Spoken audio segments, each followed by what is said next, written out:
Welcome to Around the Weird.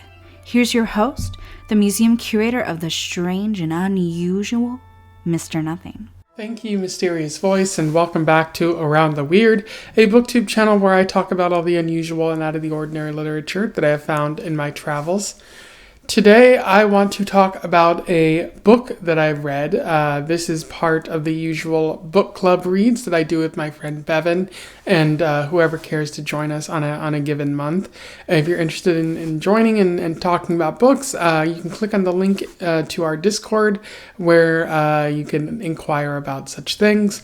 But today's book is all about vampires. I am referring to Vampires of El Norte by Isabel Cañas, which was published in 2023. For those who don't know, Isabel Cañas is a fairly recent author, getting most of their work published in the past 5 years.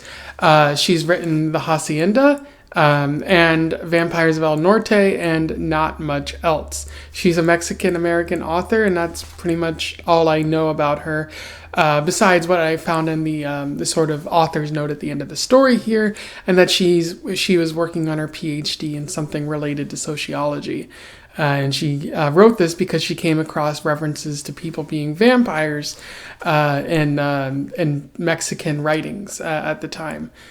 Which is pretty fascinating. Of course, those were socialism kind of writings, referring to the bourgeoisie as vampires, which makes a lot of sense now when you think about it. So it might be the case that she's not writing isn't her first and primary thing that she likes to do. That she's actually more of an academic, which would make sense. Maybe given that this is one of her first or second things that she's written, her work will get better down the road. But spoiler alert, I wasn't a big fan of this story enough to really consider anything else down the road.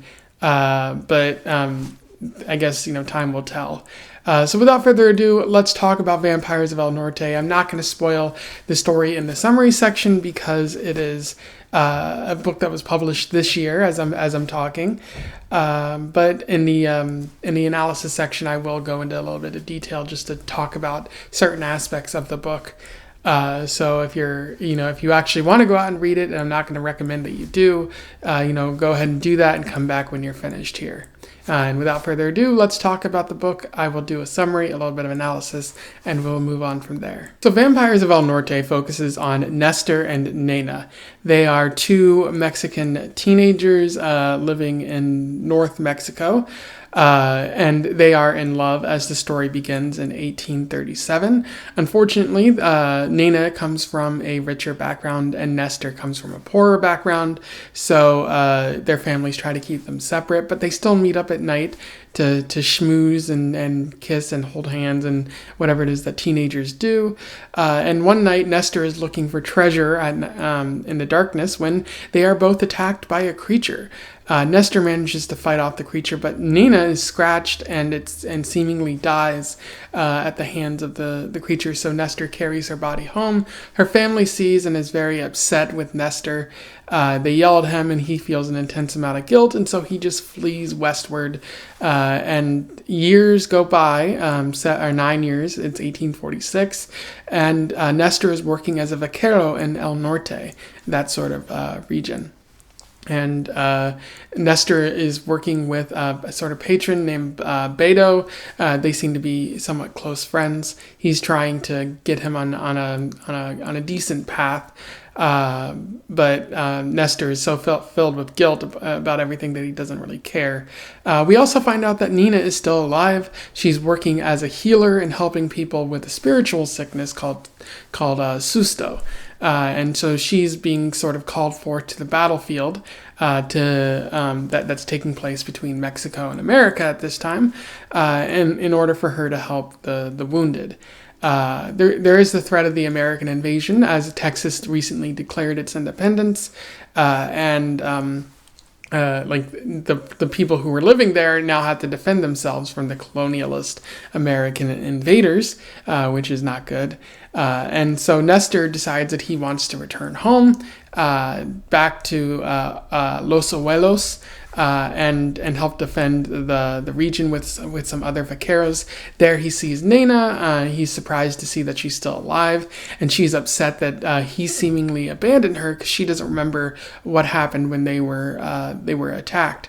And so he tries to reach out and sort of explain himself and all that happened there, although she seems less than willing to hear it. And as they're marching towards the battlefield, there are more creature attacks, which they can't quite identify, but more people are coming down with susto, and including Beto, which Nena is able to heal him with her blessed sort of healing powers that she has now developed. And a massive battle ensues between the Mexicans and the Yankees. As Nena and Nestor are watching the battlefield, they witness a bunch of some vampiric creatures, vampires, feeding on the wounded, and they flee the battlefield in order to get away from these sort of creatures. But the creatures seemingly follow them without them really realizing it until it's too late. They begin falling for each other, which is not the time or the place for that to happen. But they seem to want to be near each other because they love each other for reasons that are never quite specified.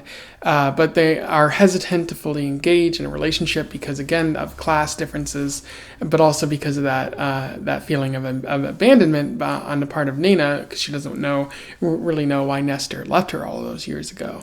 But they're attacked by a couple of vampires, and they manage to fight them off before finally making their return to Huelos, where Nena's mom is not too happy that she's been spending time with this vaquero. And things get even worse when Don Feliciano, Nena's father, returns, and Nena says that the vaquero is okay and whatnot, and that their relationship is okay, but Nestor says that he intends to marry Nena at one point, and Don simply decides to banish Nestor from Los Huelos in an effort to fully cut off that kind of relationship and also protect Nena's reputation, as they don't want her to be dishonored amongst the community members, which could hurt her further attempts to get married down the road. But from there, the rest of the story takes place. I'll let you go read it if you're interested in doing so. But again, I will spoil it in the analysis section. In terms of analysis, there is a little bit to talk about with Vampires of El Norte.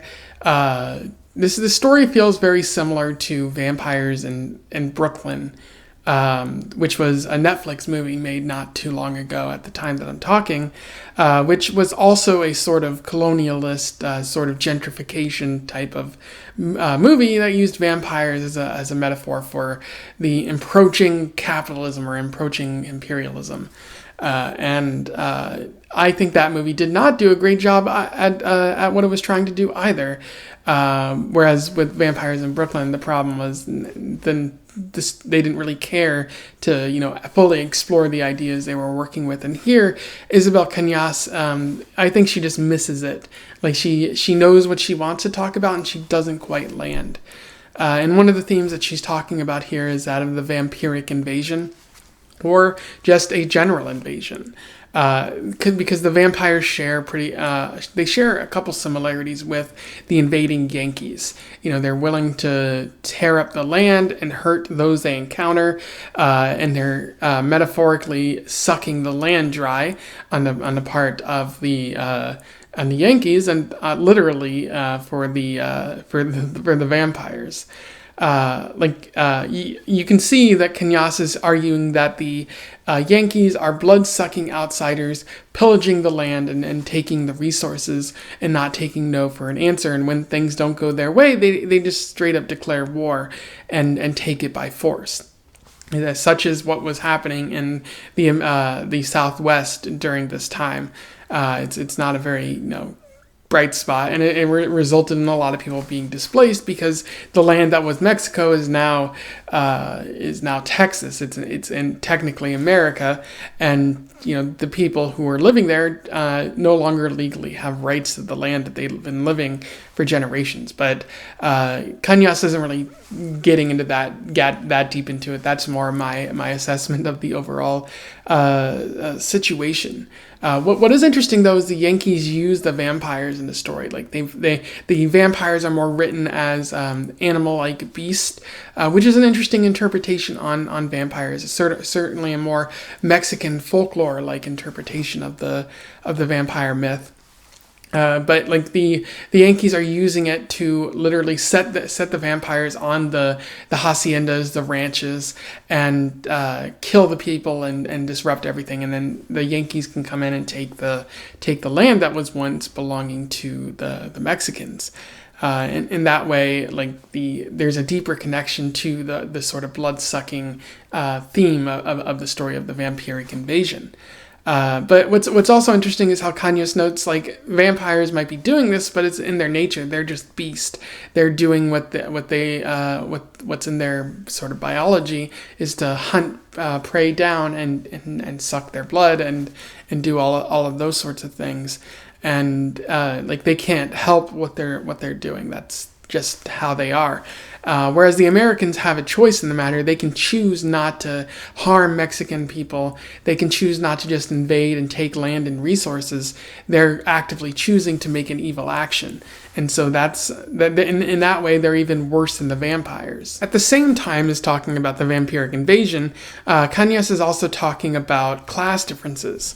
Nestor and Nena's love is forbidden because, as I've mentioned, there's a difference in class identity. Nena is a rancher's daughter. She's been promised to other ranchers' sons in the hopes of combining ranches and strength and whatnot. And so she comes from an upper class background where much is expected there.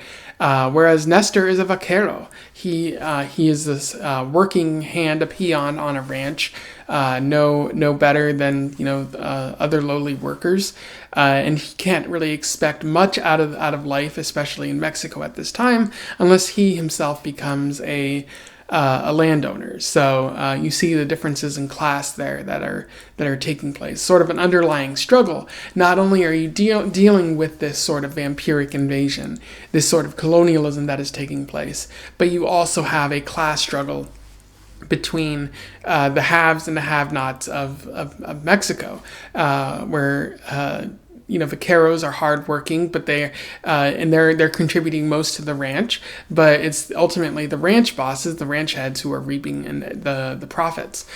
Sort of getting at some stuff that Karl Marx would be talking about a decade or two later. But that workers' rights sentiment has always kind of persisted in Mexico to some degree. So in addition to dealing with the vampires and the colonialism, you also have that. So there's a lot going on in Mexico at this time. And for the vaquero, like it might seem like, does it truly matter who wins here? Because if the Americans win, they're going to oppress you, and if the ranchers, the Mexican army wins, they're still going to oppress you. You're not really getting much of a benefit out of who's controlling the pitchfork, so to speak. So in that way, I do like what Cañas is saying there. But at the same time, like Cañas presents this great struggle. How are Nestor and Nena going to end up together? But in the end, it seems like it's easy to overcome. Nena's just like, if I have to, I'll leave this ranch, I'll leave this family for Nestor. I'll choose him.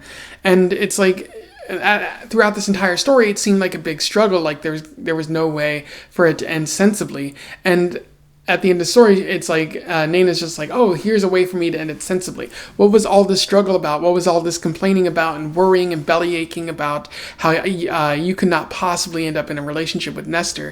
It doesn't seem like there's a lot of mental change in Nena's mind either. Like this was always an option for her, and she just chose the most complaining type of way out of it. So in the end, she sets up all this work for the class differences, but not much is done in execution, much like not much really feels like it's done with the sort of invasion theme that Cañas is working with. Also, there's a fair bit to say about Nestor and Nena's relationship. I do think it's very annoying to the point where I do not like these two characters. It feels like there's a lot of drama in this relationship for reasons that aren't quite clear. Like at no point did anyone say to Nena, like, it seemed like you were dead, and Nestor ran off in a fit of guilt, which somebody should have said at one point. So you end up with this large amount of melodrama that I don't feel is ever really earned in any sort of way. Because Nena's just like, oh my, you have forsaken me, you abandoned me, and it's like, really, you're going to say he abandoned you? You were in love as teenagers. It wasn't really, abandonment or anything like that. It just, Nena comes off as so melodramatic to be annoying, and her emotions change on a constant basis, which is very human. But here, it just comes off as annoying. And Nestor is even worse because he's so guilt-ridden that's his entire character, a very guilty vaquero. But you don't even see much of the vaquero side, so just a man racked with guilt. And we don't really see like the intermittent years, because it just fast forward 7 years. We don't see like Nena's struggles during those years to get over Nestor. We don't see what Nestor did during those 7 years to rack up that guilt or to cope with any of the guilt that he was dealing with. So the only thing we're really told by Cañas is that something happened during this time, or that they've been struggling this whole time. It's more of a tell not show kind of way of writing, and I don't really like it. And so ultimately, this relationship is made to be kind of a centerpiece of the story without ever justifying sort of the reason for it being the centerpiece. It seems like maybe Cañas wanted something else to go along with this vampiric invasion, because she didn't think it could stand by itself, and so she ends up creating a sort of love story too, which I do think there is a history of Mexican romantic soap opera type stories. But I'm not really sure if that's what she was going for here. Again, her intentions are never 100% clear on what she's trying to say in this story. There's a couple other problems in this story too. I do feel she suffers from a lot of time-wasting issues. Like she has Nestor run away, and then a chapter or two later he comes back, and you never see what happens in those intermittent years. And that could have been done to tell us a little bit more about his character. And then at near the end of the story, Nestor is banished from the ranch, but then a chapter later, we see that he's thinking about everything, and he just decides to come back when he sees the victim of a vampire attack, because he realizes the ranch is in danger. But that was one chapter. There's very little time for anything to actually sit with you and for you to feel what these characters are feeling, because everything just gets resolved immediately, and it feels like Cañas does things just to waste time, just to extend the runtime of our book and justify, selling it for however much she wanted to sell it for. And in that way, as well, like the writing does feel repetitive at times, as Cañas tells you the same thing over and over and over, sometimes from a different character's perspective. And she's not really trying to say anything new at times, so just like, why are you telling us this again? This doesn't accomplish anything. You're just simply repeating a fact that we've known, that you've told us several times before, and it adds to the whiny sort of nature of these characters for them to focus on these issues and not do anything to better their overall situation. So not only does this story suffer from like thematic issues, but also the writing and the structure of the story isn't really done well. Anyway, those are my thoughts on Vampires of El Norte by Isabel Cañas, a story that I think is quite bad, maybe one of the worst that I've had to read as part of Bevan's book club, which is again unfortunate because usually the books have been pretty high quality, but this one feels like it's missing quite a bit. And I don't think this is one of those stories that I'm going to be like at the end of the month, oh, my opinion has changed, this is actually much better than I thought. I think Isabel Cañas is trying a lot of things here. And in the end, she isn't succeeding at any of them, and you end up with a story that wants to be both romantic and also be about vampires, and also maybe talk about vampiric colonialism or socialism in some way. And she fails on every single level, unfortunately. So this is definitely not a recommend, and there's probably other good horror out there for you to seek out during the month of October. If you have anything to say about my review here, do so below. I would love to have a conversation with you about this. Otherwise, don't forget to like, share, and subscribe in case you want to find out about this book or this author, if you want to spread the word around there. Join the Discord if you're interested in talking more about more books and whatnot. Or until then, I wish you the best of luck in your weird and vampiric travels. Farewell.